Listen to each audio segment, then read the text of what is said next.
Hello दोस्तों, आतंक stream में आप सभी का स्वागत है।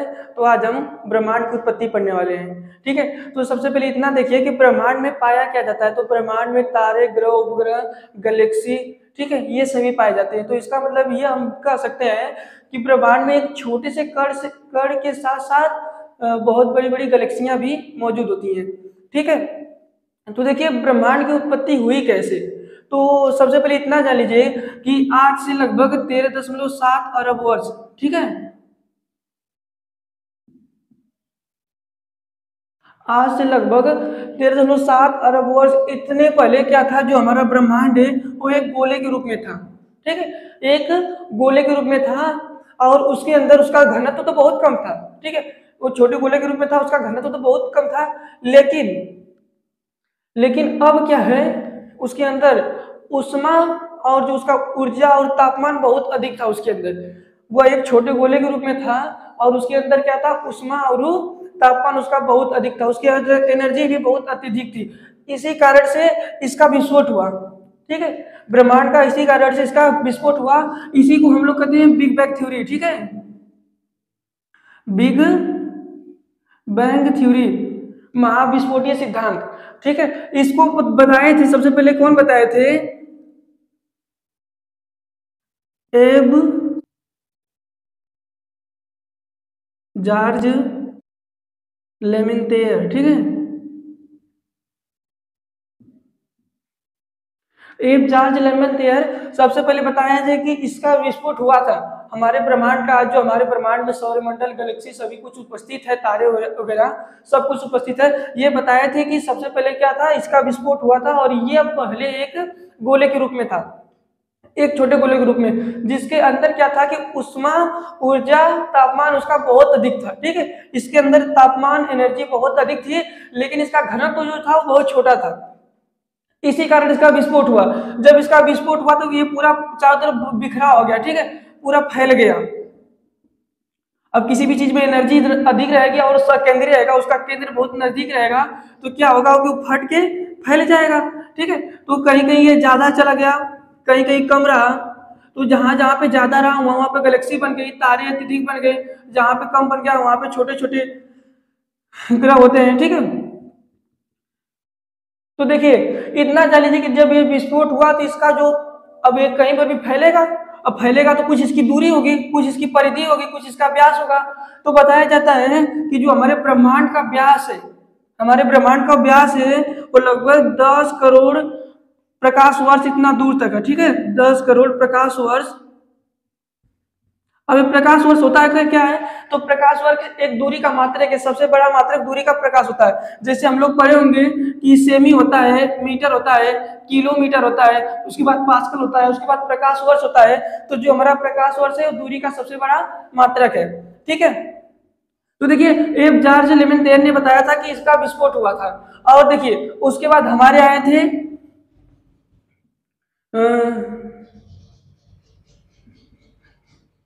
Edwin Hubble.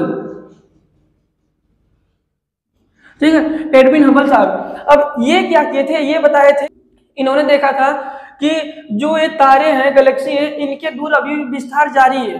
अभी भी क्या है, विस्तार जारी है। मतलब ये क्या है कि एक दूसरे से अभी भी दूर जा रही है, चारों तरफ दूर जा रही है। और ये बताए थे कि जिस दिन अपने व्यास तक पहुंच जाएंगे उसी दिन दुनिया खत्म हो जाएगा। लेकिन उतना खत्म होने में अभी कितना अरब साल लगेगा ये हमको भी नहीं पता है। ठीक है, ये बहुत समय लग जाएगा। तो देखिए एडविन हबल ने यह बताया था कि गैलेक्सी अभी भी अपने एक दूसरे से दूर जा रही है। इसका मतलब ये होता है कि कभी न कभी ये नजदीक रही होंगी। ठीक है, और जब कभी न कभी नजदीक रही होंगी तो इसको देखिए लगभग 13.7 अरब वर्ष पहले क्या था, गोले के रूप में था। और देखिए तभी ये बताए थे कि लगभग इतना वर्ष पहले क्या होगा। ये देखिए डेट ओरिजिनल नहीं है, लगभग।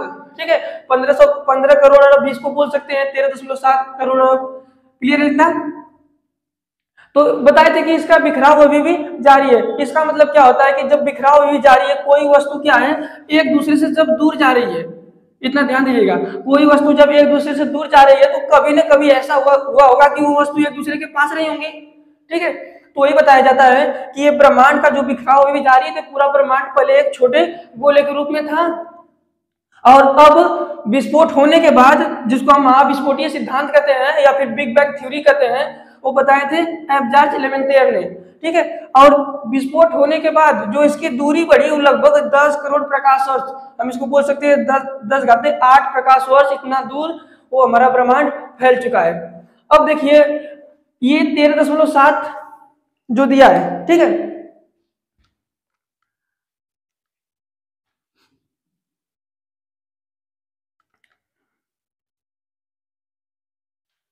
क्या दिया है यहाँ पे 13.7 अरब वर्ष पहले, ठीक है, क्या हुआ था, बिग बैंग थ्योरी मतलब महाविस्फोट हुआ था। महाविस्फोट हमारे ब्रह्मांड में, जो हमारे ब्रह्मांड के आगे जो सब कुछ बना है, पहले वो ब्रह्मांड बड़ा छोटा रूप में था, ठीक है।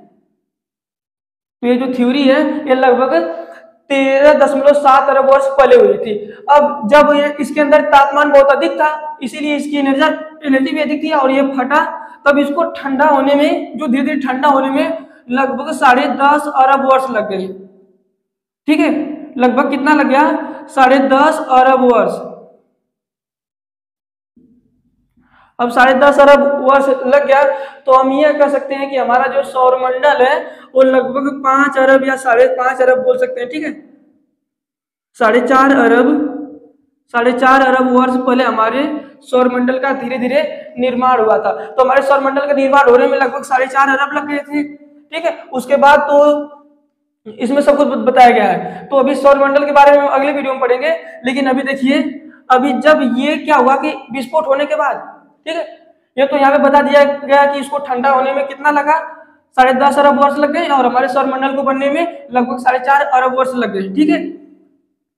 लेकिन देखिए अब जब वो विस्फोट फटा, ठीक है, जो हमारा क्या था, ब्रह्मांड फट के चारों तरफ क्या हुआ कि फैल गया,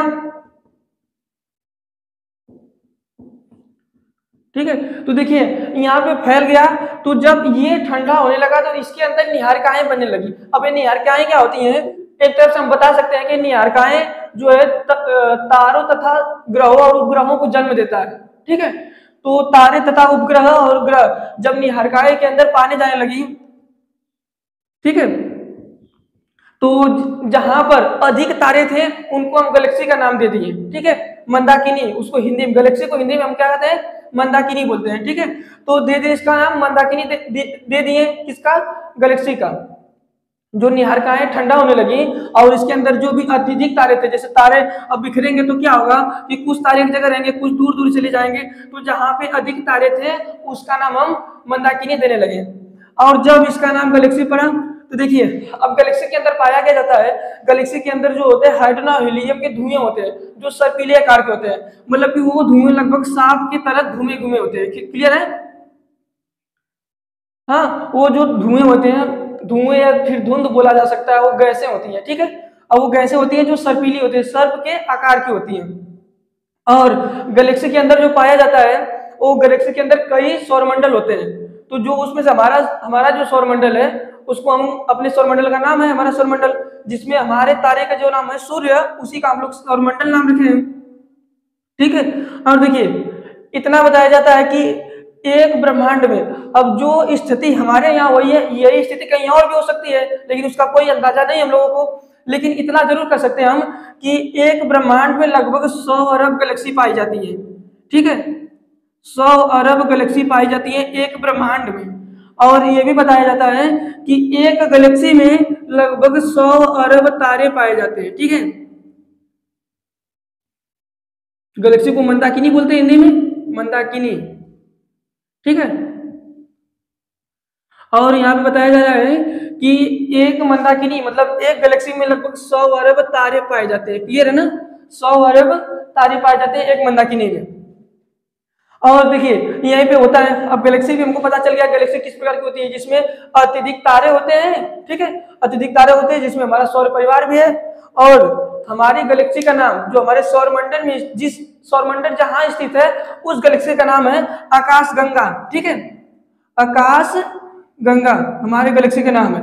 इसको अंग्रेजी में मिल्की वे बोला जाता है, ठीक है, मिल्की वे,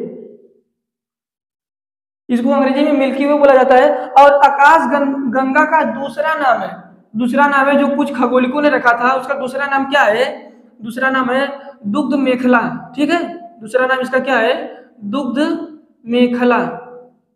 आकाश गंगा का दूसरा नाम क्या है? दुग्ध मेखला। और यहाँ पे ये भी बताया जाता है कि जो हमारे आकाश गंगा के नजदीक जो गैलेक्सी है उसका नाम क्या है? जो हमारे आकाश गंगा के सबसे नजदीक, ठीक है,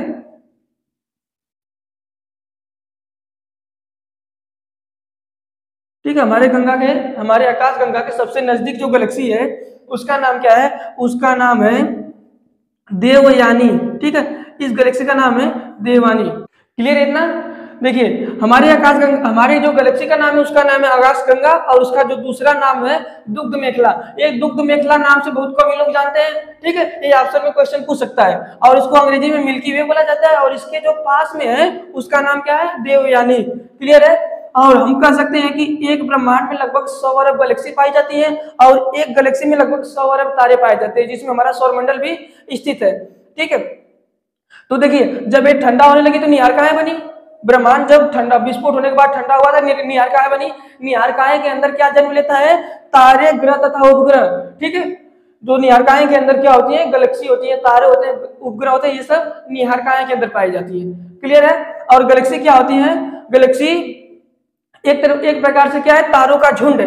ठीक है, और उसमें क्या होता है कि सर्पिली आकार की गैसें, अब वो गैसें कौन सी होती है? लगभग हाइड्रोजन और हीलियम गैसें पाई जाती है सर्पिली आकार की। क्लियर है ना?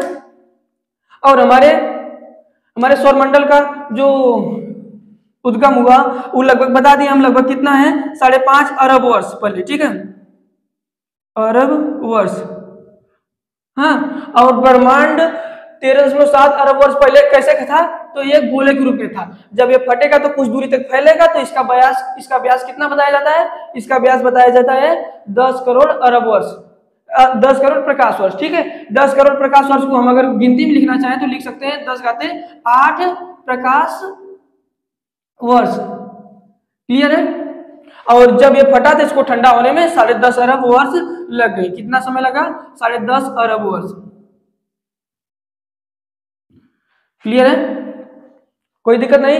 तो दोस्तों आज के लिए बस इतना ही। अब मिलते हैं अगले वीडियो में। अगला वीडियो का हमारा टॉपिक रहेगा ब्रह्मांड। अरे ब्रह्मांड तो क्या, ब्रह्मांड के प्रति अगला वीडियो हमारा टॉपिक रहेगा सौरमंडल। अब हम सौरमंडल के बारे में पढ़ेंगे। ठीक है?